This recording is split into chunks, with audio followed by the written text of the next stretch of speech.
About darn time, LR Omega Shenron is finally coming to global Dokkan.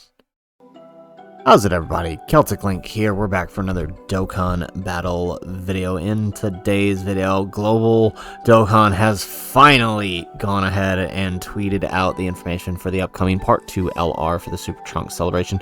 And it is, in fact, as we assumed, the LR Omega Shenron. This is a Carnival LR. That means he's a 200% lead and going to be on a double raids banner. So we're going to talk about him, what he does, take a look at his animation, and look at what we can expect for the upcoming celebration as we lead into the month of February. So we have this guy here. We're going to go ahead. We're going to pause the music for just 1 second, and we're going to take a look at his English animations. I don't usually do this for English releases unless it's really hype, and I mean Omega himself isn't very hype, but I know a lot of people have been curious to see how this guy is going to sound in the dub. So we're going to pause the music here, we're going to make a few adjustments here, and we're going to give it a listen. So adjust your headphones, do whatever you need to do, and let's give this a watch.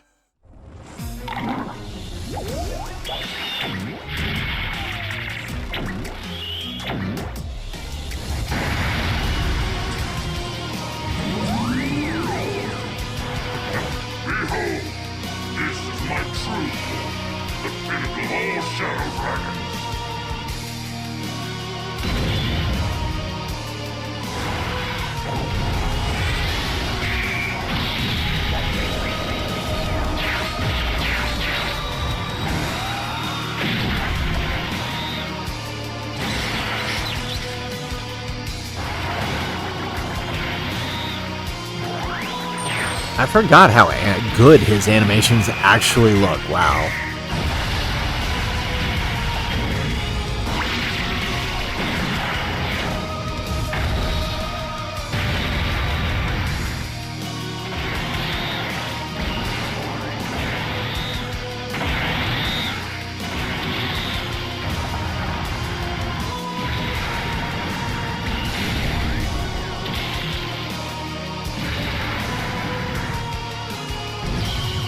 And there we go. He's got the revive, so let's see how this sounds.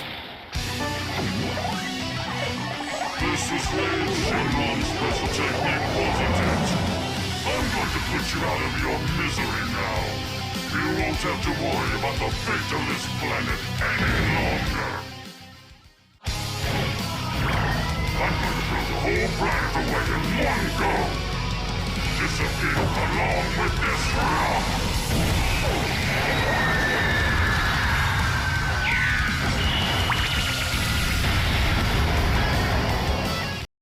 Nice. Honestly, it sounds pretty good for the English dub. Sometimes they've been sounding a little off lately, but this one sounds really good. Really impressed with it. All right, so let's go ahead. Let's take a look at what this guy is doing real quick here. So he is a GT bosses lead for 200%. It wouldn't be such a bad thing if the category itself wasn't in such shambles right now, right? So, shame that that's what he's leading, but let's go ahead. Let's remind ourselves of what he does. So he has that entrance animation that we saw. It activates it once only and changes int key spheres to rainbow key spheres for 7 turns from his entry turn. He gives all enemies attack and defense minus 25%. So that's really helpful, especially in events where that can actually be taken advantage of.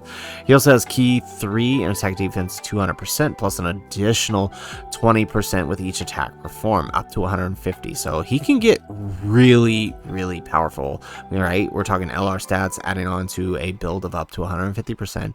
He also gets key 1 and reduces damage received by 5% per GT bosses category ally on the team. And he also has an additional damage reduction 7% per rainbow key sphere obtained if HP is 50% or less. At the start of the character's attacking turn, he revives with 70% HP recovered when the character or ally attacking in the same turn is KO'd once only. So really nice that, I mean, basically since Birdcoo, just about all reviving units, their revive applies to any unit on the rotation. So very nice that they added that. 50% isn't too hard to do in most of these events, so shouldn't be a problem getting off his revive. He also has attacks effective against all types and launches an additional super attack starting from the turn in which his revival skill is activated. So very nice. He's definitely going to be a character you want to probably build additionals in, since he does have that effective against all types. Although if you're not playing to the revive on him, crit could be helpful, but there's definitely a lot going on here, right?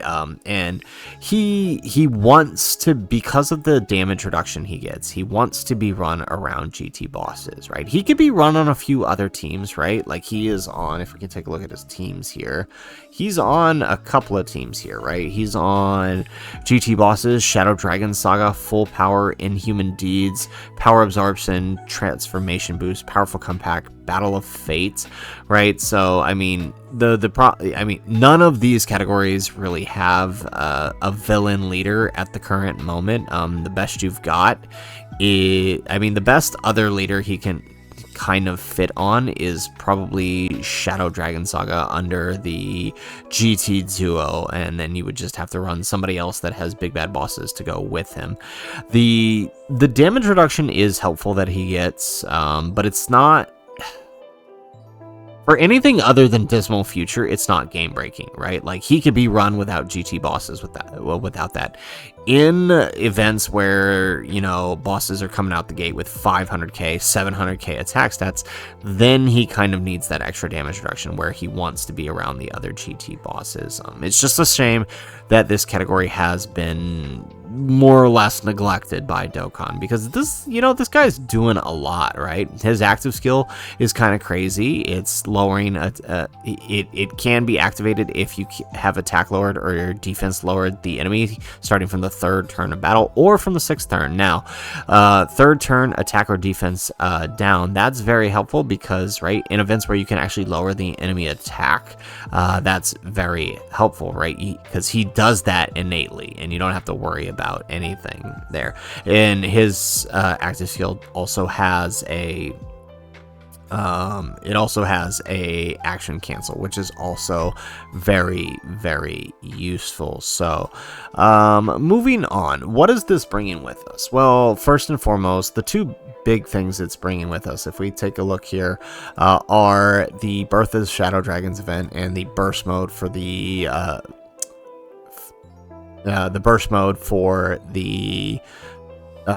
Omega Shenron event. Those are going to be the two big things. We'll also get the two ECAs for the LR Baby and the GT Goku, GT Cell, and GT Frieza ECAs. So all of that will be coming. The big thing I know everybody's been waiting for is this event right here. The Stage 8, the Omega Shenron. We've all been waiting on this. The simple fact that this guy got moved to January put Global in such a bad spot. We should have had this stage already. Like, they should have just released the stage when Goku released, and then, but I mean, I guess they would have had nothing to release here with Omega, right? But this is a whole, I think, like 15 extra stones, 16, something like that, plus the clearing the stage. It's also got category missions, so we'll be sure to get those out when that drops here. Should be dropping in about 2 days. If they're releasing the info today, we should be seeing the character in game and the events in game in about 2 days. So we got what? Full Power, we got Final Trump Card. Yeah, we're definitely going to be hitting those stages up for you guys, so you guys can see how to beat them. It should be a fun time. We'll also probably be putting out a video on GT bosses for the Legendary Goku event.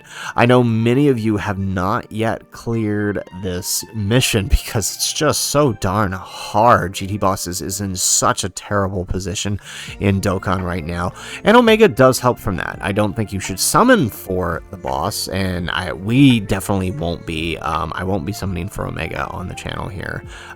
Need to save up for whatever Saiyan Day brings. Plus, I also kind of want to summon for Gohan and Piccolo at the end of February before Saiyan Day, so we won't be summoning on Omega. We'll wait till he returns and we will coin him. That is our plan. Unless we get lucky on stream or something, and then we might do a multi. We'll see. But we're not going in very far for this guy, so we'll be putting out that video. But I know most of us are just more or less excited for the Omega event than we are for the actual Omega character, because there ain't nothing else coming with his celebration, just this, unless they decide to sneak something a little bit more in there. So, guys, that is it for the video. That is the LR Omega Shenron. Coming to Global Dokkan here in about 2 days. We should have the data download tomorrow, and we'll know exactly what time he will be dropping. You can bet your butt we will have a Shujir summon out. So, guys, that is it for the video. If you like the video, make sure you hit that like button and subscribe to the channel if you have not already. And in the comments down below, let me know what characters do you want to see up against Omega first. Let's start with the LRs and the TURs first, and then we'll get into some silly stuff after. Let me know in the comments down below who you want to see in the lineup first against Omega Shenron. Let me know in the comments down below. Otherwise, guys, as always, thanks for watching, and aloha.